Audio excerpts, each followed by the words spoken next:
अस्सलामु अलैकुम वरहमतुल्लाहि वबरकातुहू। जी कैसे हैं सब दोस्त? उम्मीद करता हूँ सब दोस्त खैरियत से होंगे, आफियत से होंगे। तो आज का लेसन हम अपना स्टार्ट करते हैं, चलते हैं कंप्यूटर की स्क्रीन पर। उससे पहले कि अगर हम आपको हमारी वीडियो अच्छी लगी हो तो वीडियो को लाइक शेयर और सब्सक्राइब ज़रूर किया करें, ताकि हमारी नई आने वाली वीडियो आप तक आसानी से पहुँच सके। तो ये स्टार्ट करते हैं अपना नेक्स्ट लेसन, चलते हैं कंप्यूटर की स्क्रीन पर। तो जी दोस्तों, हम अपनी कंप्यूटर की स्क्रीन पर आ चुके हैं और आज का जो हमारा टॉपिक है वो है गुन्ना। ये गुन्ना को किस तरह से जो है वो पढ़ा जाता है, कुरान पाक में गुन्ना को किस तरह से पढ़ा जाता है, गुन्ना के इस्तिलाही लुग़वी मानी क्या हैं और इसकी कितनी अक़साम हैं, तजवीज़ में इसको किस तरह से देखा जाता है, आज हम गुन्ना के बारे में पढ़ते हैं। क्योंकि हमने रूल नंबर 3 में जब पढ़ा था नून साकिन या तनवीन के बाद बा आ जाए तो ये दोनों मीम बन जाते हैं और उन पर गुन्ना भी होता है। तो रूल नंबर 3 में जब हमने पढ़ा था तो मैंने आपसे कहा था कि इंशाल्लाह हम गुन्ना और इख्फा के बारे में पढ़ेंगे, क्योंकि गुन्ना और इख्फा में थोड़ा बहुत ही फ़र्क है।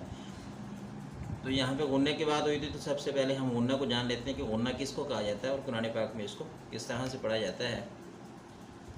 तो ये जान लें कि गुन्ना होता क्या है, गुन्ना को किस तरह से पढ़ा जाता है, इसके मानी क्या है। गुन्ना के जो लुग़वी मानी है वो हैं बिन बिनाहट। क्या है? बिन बिनाहट। बिन बिनाहट अब किसको बोला जाता है? बिन बिनाहट आप देख लें, जिस तरह से इसकी आवाज़ शहद की मक्खियों की आवाज़ होती है या रात को जब मच्छर आते हैं उनकी जो आवाज़ होती है उसको बिन बिनाहट बोला जाता है। ठीक है, गुन्ना के लुग़वी मानी है बिन बिनाहट। ठीक है जी, यानी नाक के बांसे से आवाज़ निकालना। गुन्ना के इस्तिलाही मानी यह है कि गुन्ना की आवाज़ नाक के बांसे से निकाली जाए। गुन्ना के जो इस्तिलाही मानी हैं, लुग़वी मानी क्या थे? बिन बिनाहट। और इस्तिलाही मानी क्या है कि गुन्ना की जो आवाज़ है उसको नाक के बांसे से निकाला जाए। ठीक है जी, अब ये देखें कि बिन बिनाहट किसको कहा जाता है। बिन बिनाहट मैंने आपको बता दिया कि बिन बिनाहट जो जिस तरह से मतलब आप इसको आप बजिंग साउंड भी कह सकते हैं, हमिंग साउंड भी कह सकते हैं। ठीक है, हमिंग साउंड जिस तरह से नाक में आवाज़ को ले जाना, इस तरह गुनगुनाना जिसको आप कहते हैं। ठीक है, जैसे अगर कोई इंसान बोलता है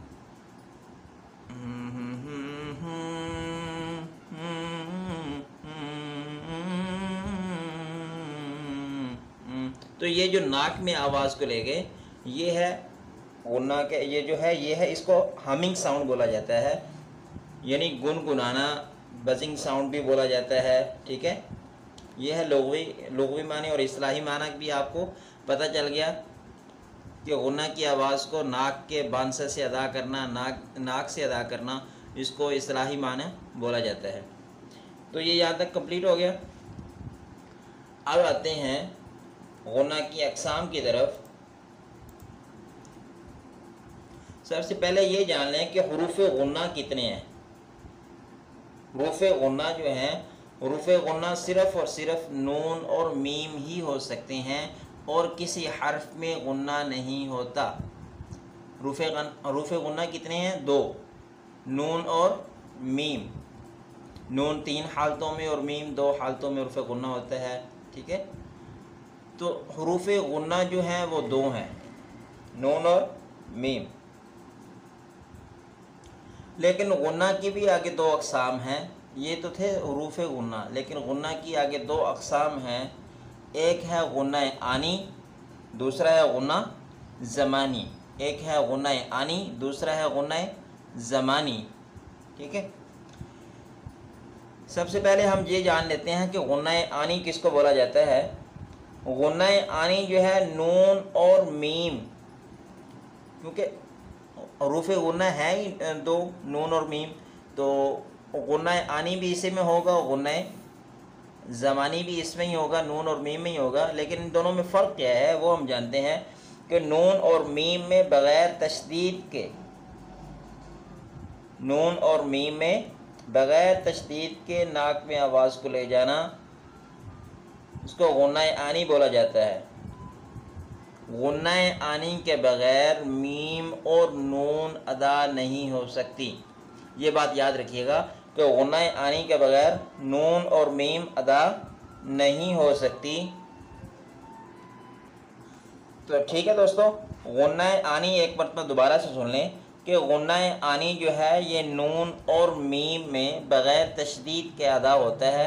यानी कुरान पाक में आप कहीं पे भी नून और मीम देखेंगे, कहीं पे भी नून जो बग़ैर तशदीद के होंगे तो वहाँ पे गुन्नाए आनी हो रहा होगा। गुन्नाए आनी के बग़ैर नून और मीम अदा नहीं होते। गुन्नाए आनी नून और मीम में पाए जाते हैं जो बिला तशदीद के होंगे। ठीक है जी, गुन्ना यानी के बगैर नून और मीम अदा नहीं हो सकता। अब ये देखना है कि गुन्ना आनी, गुन्ना जो है गुन्ने को तो हम खींचते हैं एक अलिफ के बराबर, यानी 2 हरकतें जिसको बोला जाता है। ठीक है, तो गुन्ना आनी में हम हर्फ को खींचेंगे या नहीं खींचेंगे ये देखना पड़ेगा। तो गुन्ना आनी में ये बात याद रखें कि गुन्ना आनी में फ़ौरन हर्फ अदा होता है, इसको खींचा नहीं जाता। गुन्ना यानी में फ़ौरन हर्फ अदा होता है, इसको खींचा नहीं जाता है। जैसे मिनल्ला, मिनल्ला देख लें, नून है, नून के ऊपर गुन्ना आनी हो रहा है क्योंकि नून और मीम जहाँ पे बग़ैर तशदीद के आएंगे वहाँ पे गुन्ना आनी ज़रूर हो रहा होगा।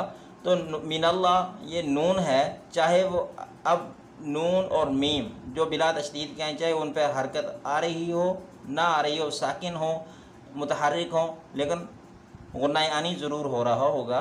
अब मिनल्ला में नून है, नून को हमने किस तरह से पढ़ा, मिनल्लाह, मिनल्लाह, नल्ला, नल, मिनल, मिनल। ठीक है, अब हमने इसको खींचा नहीं है, इसको फ़ौरन पढ़ा है। तो गुन्ना आनी जो है इसको फ़ौरन अदा किया जाता है, इसको खींचा नहीं जाता। गुन्ना आनी को फ़ौरन अदा किया जाता है, इसको खींचा नहीं जाता, इसको जल्दी से पढ़ा जाता है।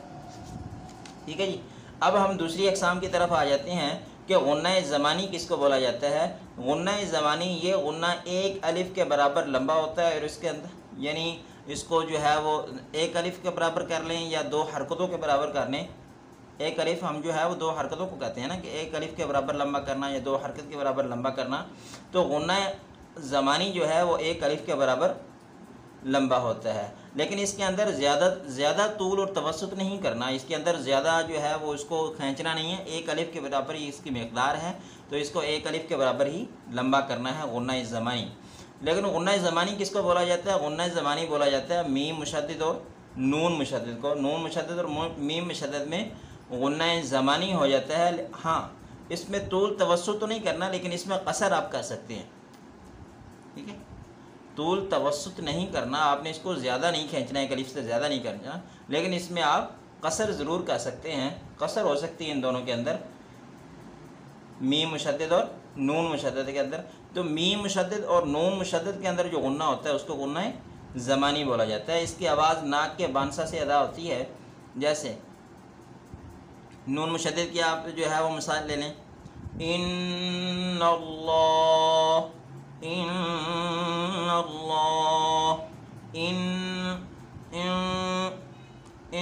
अब पहले मैंने पढ़ा था इन्नल्लाह, उसमें नाक की आवाज़ जो है वो नाक से आवाज़ नहीं अदा हुई। अब मैं पढ़ रहा हूँ इन्नल्लाह, इन्नल्लाह। अब अगर नाक को आप बंद करेंगे, ठीक है, तो आवाज़ उस तरह से सही अदा नहीं होगी। ठीक है, तो इससे पता चलता है कि आपने आवाज़ को नाक के बांसे से अदा किया, जैसे इन्नल्लाह। ठीक है, इसी तरह आप मीम मुशद्दद की आवाज़ जो है वो मिसाल ले लें, वमिम्मा, वमिम्मा, इन्नल्लाह। लाम रा और नून का जो मखरिज है वो एक ही है, ज़ुबान के जो नोक है ऊपर के तालु से लगती है।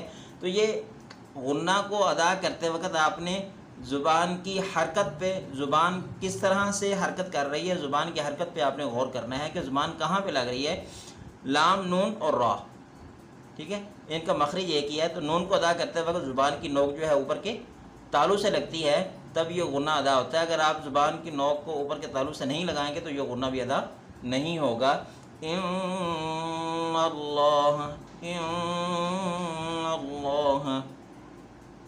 इस तरह अब मीम मुशद्दद की आवाज़ को लेनी है। व मीम को अदा करते हुए, मीम मुशद्दद को अदा करते वक्त दोनों होंठ बंद होते हैं। अगर दोनों होंठों को आप बंद नहीं करेंगे तो आप मीम मुशद्दद को अदा भी नहीं कर सकते, आप मीम को अदा नहीं कर सकते दोनों होंठों को बंद किए बगैर। ठीक है, तो व मीम में आपने दोनों होंठों को बंद किया, तब ये क्या हुआ, मीम मुशद्दद अदा हुई, गुन्ना अदा हुआ। व मिम्मा रज़क़नाहुम युनफ़िक़ून। ठीक है जी। तो गुन्ना आनी और गुन्ना ज़मानी का जो फ़र्क है उसको आपने अच्छी तरह से समझ लिया। लेकिन एक बात और याद रखें कि गुन्ना आनी को गुन्ना फ़र्क़ी भी बोला जाता है, गुन्ना आनी को गुन्ना फ़र्क़ी भी बोला जाता है। तो उम्मीद है कि आपको आज का लेसन अच्छी तरह से समझ आ गया होगा। तो जी दोस्तों, उम्मीद करता हूँ कि आपको हमारा ये वाला लेसन बहुत पसंद आया होगा। पसंद आया होगा तो वीडियो को लाइक शेयर सब्सक्राइब ज़रूर करें। तो इसी के साथ हमें इजाज़त दें। इंशाल्लाह नेक्स्ट वीडियो में नेक्स्ट लेसन के साथ हाज़िर होंगे। इजाज़त दीजिएगा। अल्लाह हाफ़िज़।